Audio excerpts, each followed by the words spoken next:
Hello, good morning friends. Today, I will be having my garden tour. So itutour ko po kayo ngayon sa aking maliit na garden. At makikita nyo yung mga iba't ibang tanim na meron ako dito. Ayan, so let's get started. So here's now is the squash. Ayan. Tapos may bulaklak na siya, oh. Ayan, may bulaklak pa na babae. Ayan. Okay. Pero yung iba na pollinate ko na. Ayun. This one. Pollinate ko na yan. Tapos, I already have this one. It's quite bigger now compared to the time when it was pollinated.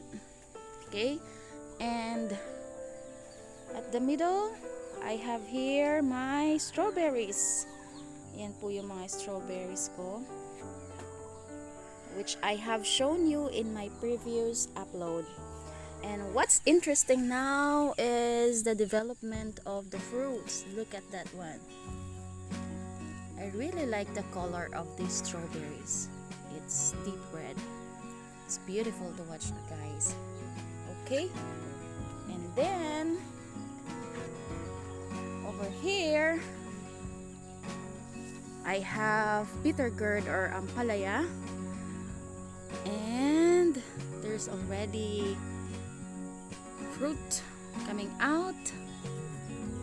Okay, and also I have harvested already the big one, and here's another one. So it just starts developing.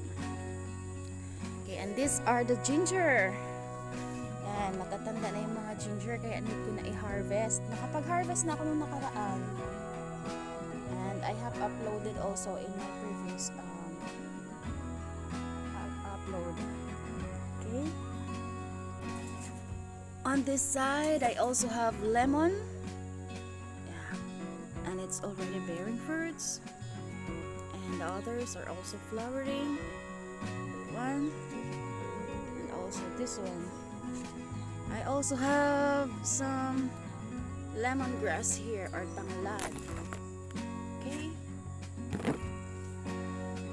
And my chayote plants are still not flowering. So I have to do something so that it will bear flowers soon. Okay. But it's growing so well.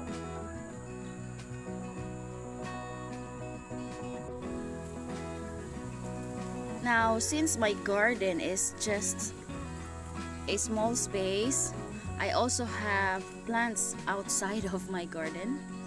So these are some of them. Ayan, tumutubo na ang mga alugbate.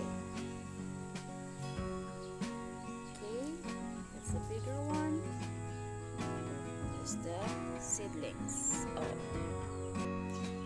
Then I also have this cucumber, which I have planted I think 5 days ago. Ayan. And the newly transplanted mustard.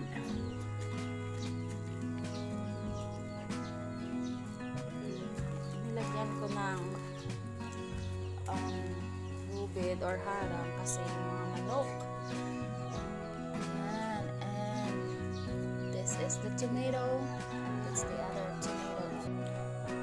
And here's also another spot where I put some of my plants. So that's the mustard and the newly transplanted one.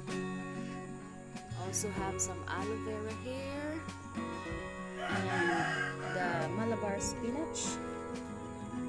Then the cucumber also.